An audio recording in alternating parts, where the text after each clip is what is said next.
What are the basic foundations of a DIY guitar, you might ask? Let's talk about it. Hey everybody, welcome back to another episode of Ted Talks Guitars and Life. In this video, I'm going to talk about two essential components to any DIY guitar project, and then I'm going to actually do some prep work for a project I'm working on. So stick around. Let's get into it.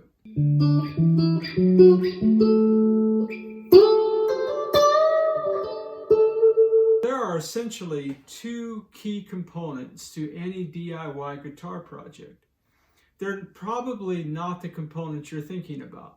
When you think about having a great guitar, when you think about having a quality guitar, a guitar that just rocks, a guitar that does it for you, you're probably drifting off and you're thinking about pickups, and you're thinking about colors, and you're thinking about, all kinds of things, more deep technical matters, electronics and those kind of things. But folks, here's the thing. The two foundational elements that are required for any DIY guitar is a good body and a good neck. I know it seems too easy, right? You'd be surprised at how many people start guitar projects but don't give a lot of thought to the body that they will be using. The style of the body, the shape of the body, the weight of the body. The body of the guitar is very, very important. There's a lot of people out on the tubes that talk about tone woods and those kinds of things. This is not that kind of video. We won't get into all of that. But you need a good body. You need a body that you can build on. A body that is not too heavy for your taste. Everything in guitar playing is player preference. So you do you, man. You get the gear that you want to get. But you'll need a good body. And it doesn't matter if it's shaped like this or shaped like that. And I'm showing you this backwards because this is a project guitar for a friend and I don't want to ruin the surprise, Jack. All right. So you need a good body, right? You need to think about the weight. You need to think about the wood. You need to think about the style. And then you're going to need, obviously, the second key component, and that is a good neck. This is not a good neck, obviously. This is a broken guitar neck, okay? This is another neck. It's for that SG I was just holding up.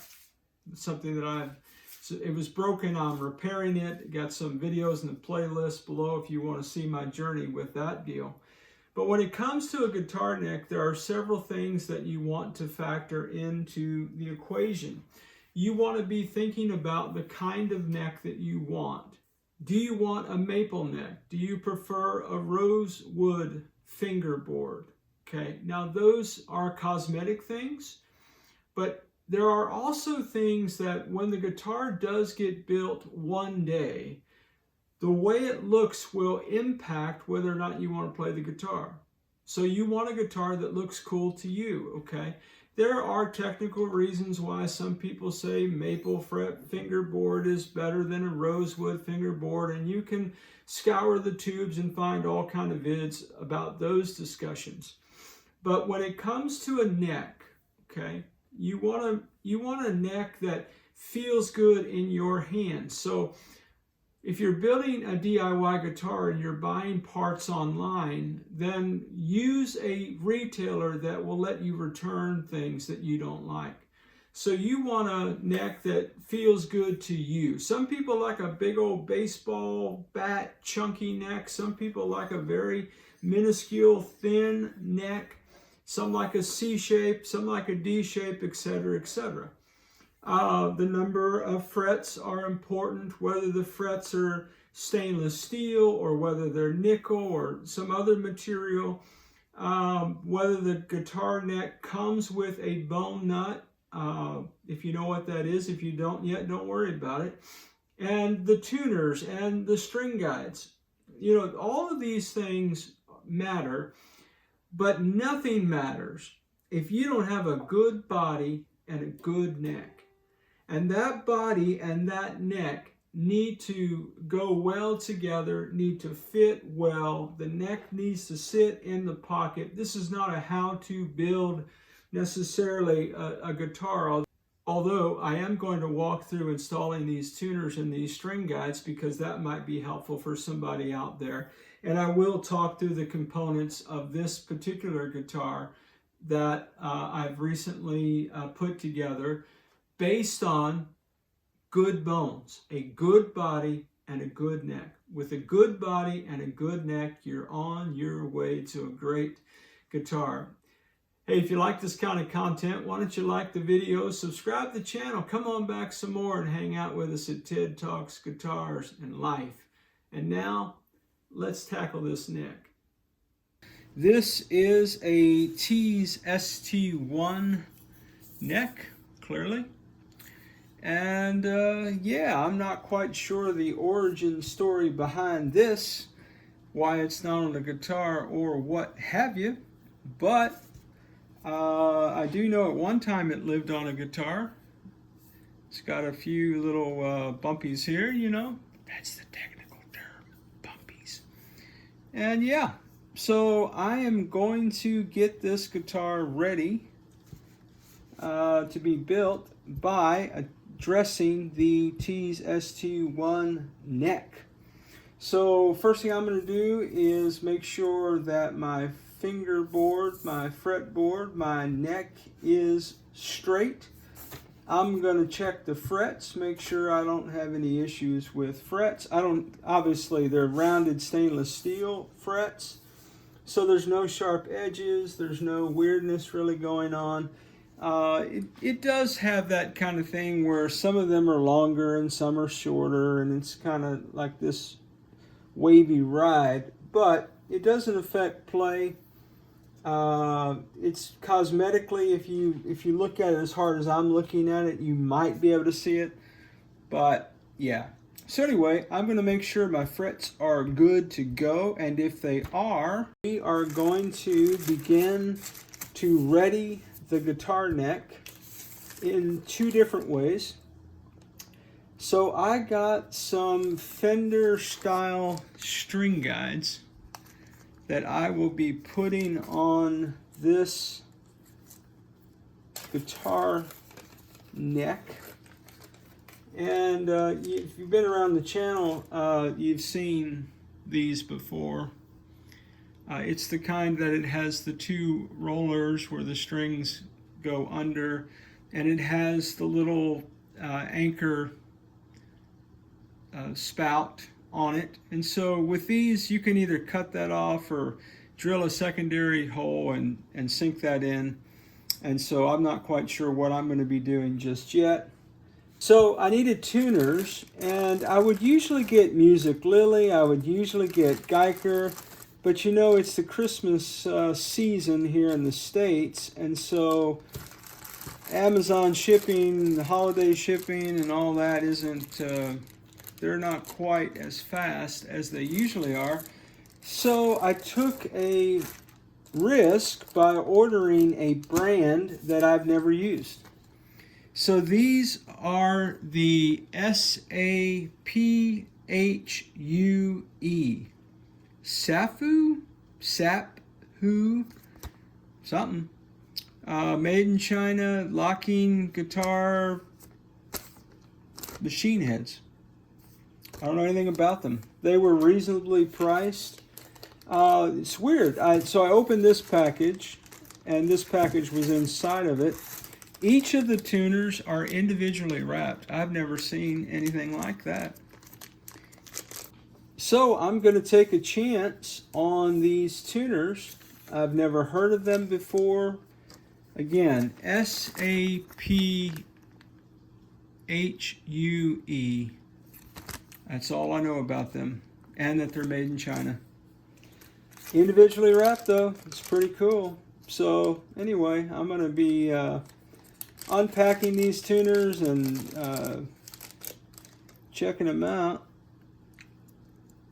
So yeah, it feels smooth, not loose, nothing loosey-goosey there, not too taut. So here you go. Here's a good shot. What does that say? Super Machine Head. SAPHUE, gear ratio 1:18. And that's the locking mechanism.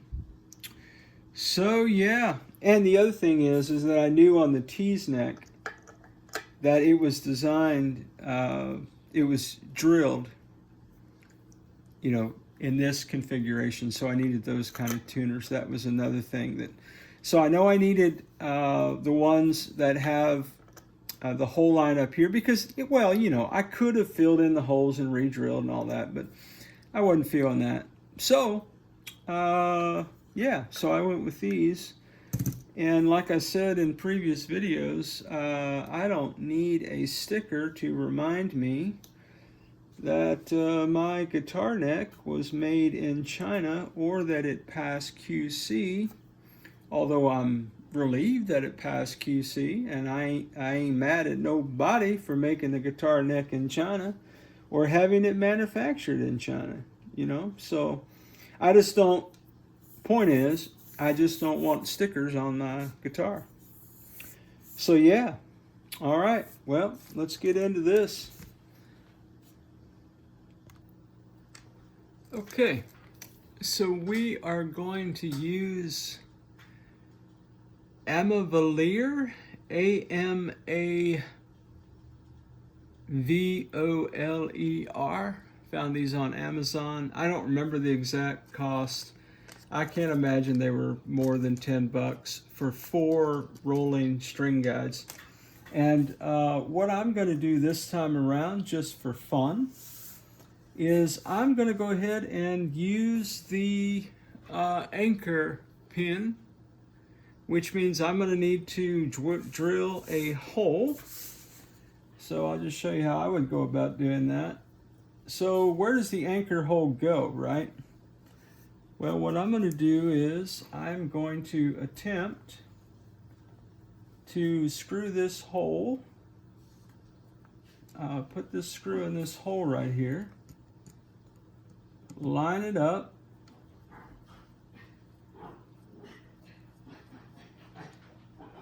that is my dog being a dog, and let's see.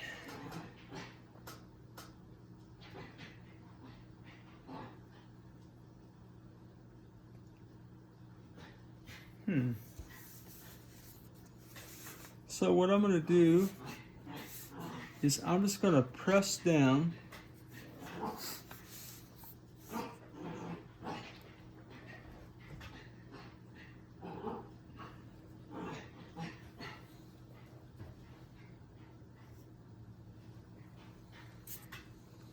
and I'm going to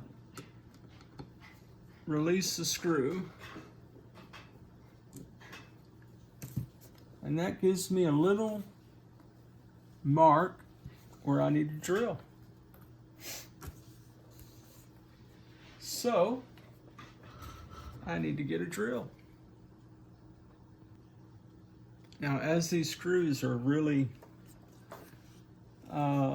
pretty narrow, I went to my old school drill bits, very small drill bits, and handheld drill to get this deal done. Yeah. What I need to do is mark it. Okay. Yeah. So what I want to do is I want to mark the drill bit so that I don't dig any more depth for the hole than is needed. And the way I'm going to get that measurement is by looking at the screw.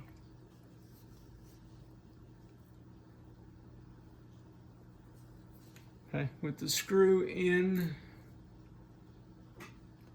the string guide, and then I'm going to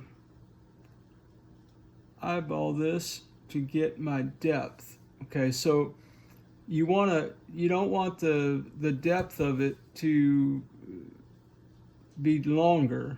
So you want to make sure that you measure the screw when it's in the string guide, if that makes any sense at all.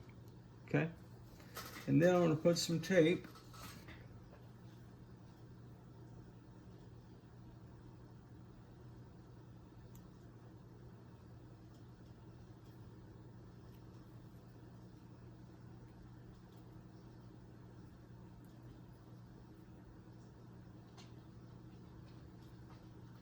so that I know not to drill past that point. Okay? Now at the old school drill bits and the handheld situation, it's a little bit of elbow grease, but not too bad. The drill bit will do its work, you know? So a little bit of pressure and just turning, and you'll be fine, in theory. I did say in theory, didn't I? Now somebody should ask the obvious question. What happens if you do this and your anchor screws are too deep? So probably what I should have done first, just to make sure, because these are not original parts, right? So you can see that's the depth of the hole, and I'm going to have, you know, probably 5-6 mil. So we're good to go. I don't know if that made any sense at all, but so second question you might have, well, what if I drill my anchor hole and it's crooked? What happens if I mess it up? Well, if you mess it up and your anchor hole is not where it needs to be, and it makes the string guide crooked, and you cannot re-drill the hole to where it correctly goes, then you can always nip that off with your nippers, as it were. I think I'd like to collect sawdust.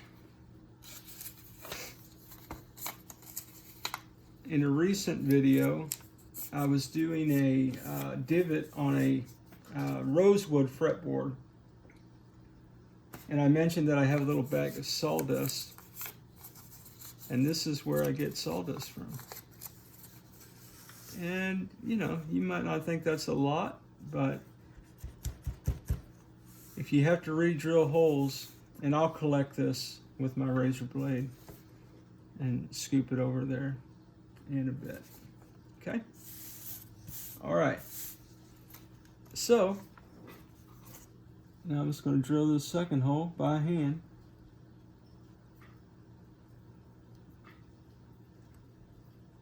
And again, it's a little bit of force, but the drill bit will do the work for you. Now, if you wanted to, what you could do is you could get like a push pin or a very thin nail and just gently put a little starter hole there for your drill bit to go in. I find the indention that the anchor pin makes is enough. I was watching one of J-Man's videos one day, and he said, hey, you know, if you tape off your drill bit like this, the way you know you hit the deck or the mark is your tape will begin to move that sawdust around a little bit like that, and that's how you know you've hit the depth. And I'm gonna reverse it by hand and yank it out of there. And I'm going to collect my sawdust because I'd like to have that for later projects when I have to re-drill holes.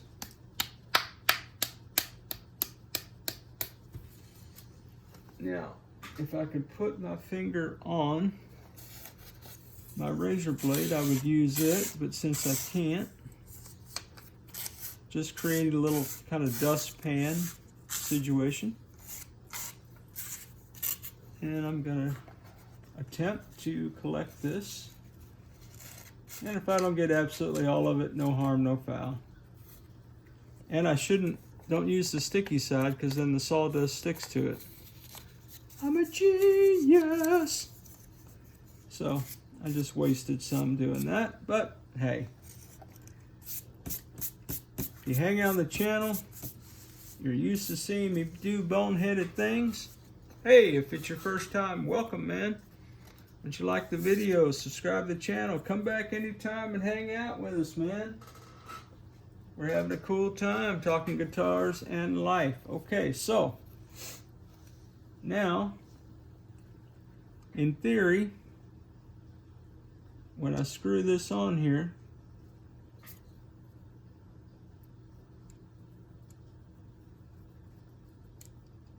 the anchor hole should align.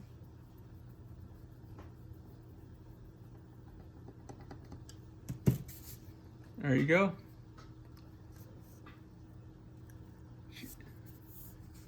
There you go.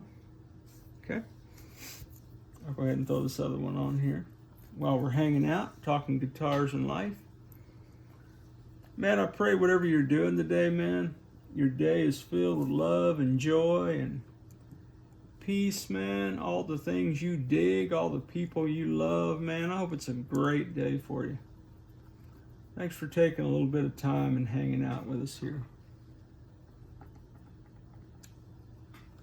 Now, I typically, my normal practice, I'd clip the anchor off.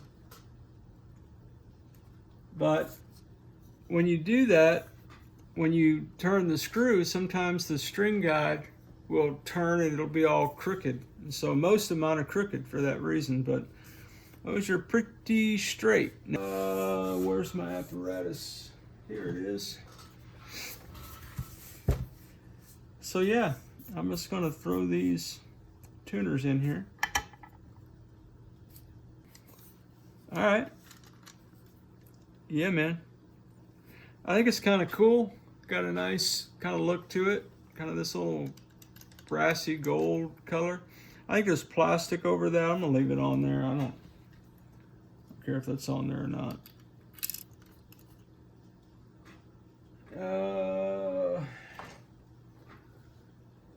10 mil socket. Bought it on Amazon. I can't remember how much it was. I can't imagine it was a lot of money. So I'm anxious to try these. These are supposed to be 18-to-1. Again, that's it.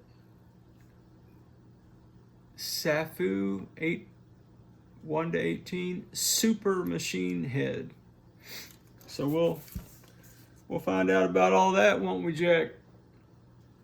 Yeah, my dog was barking. I had to do some of this offline. But what I did is, unless you all want to hear my Dutchie bark, he can bark pretty good. He's an expert barker. So I went ahead and made sure that my fretboard was level. And then I did the old fret rocker. And I got absolutely no high frets at all. Well, we've got a guitar neck ready to go on a ST1, Jack. Oh, wait, that's the wrong guitar neck. Oh, that's a spoiler alert for the other project. Yeah, I'm gonna throw 9s on this bad boy. Hey, Mike, not a sponsored video. Ah! So, for the body of the Franken Tease guitar, this is the body that Torsten had that he reached out to me about when I cracked the first ST1 body. that I had. So it came, it was just a body. It did have strap buttons on it. Everything else was gone, which I knew before I bought it. So I didn't make a video of me assembling this. If you want to see the components of the Tease ST1, you can see the playlist description below for the Tease ST1. I do under the hood, deep dive, you know, take everything apart, show you that and all those things. So that said, I did not think a video was necessary of me soldering 3 wires and screwing in 8 screws, putting in the control panel and the trim, which I have blocked. I'm not a deep dive bomb trim guy, so I block all my trims. So there's no tremolo system in this guitar. It's there, it is disabled. If you're interested in how to do that, you can see the description below for the playlist on some of the guitar work that I do around the shop. So this is a body, obviously. This is a basic import jack under here. It seems to be holding up just fine. Again, 6 saddle bridge, and got her all intonated. Life is good. You got 1 volume, 2 tones, a 5-way switch. These are 3 ceramic single coil pickups. And so all I did, if you're hanging on the channel, you know this, but I bought a ST1. These were the component parts in it, and I have blacked it out. So I had all of these parts. So when the body came in, all I had to do was basically solder the 3 wires, screw some screws, and we are good to go. This is the body, and that is the neck. There you go. Wherever you are in your guitar journey, man, I pray it's a long, smooth, safe, joy-filled ride for you, Jack. Hey, rock on with your bad selves, everybody. We'll catch you down the road.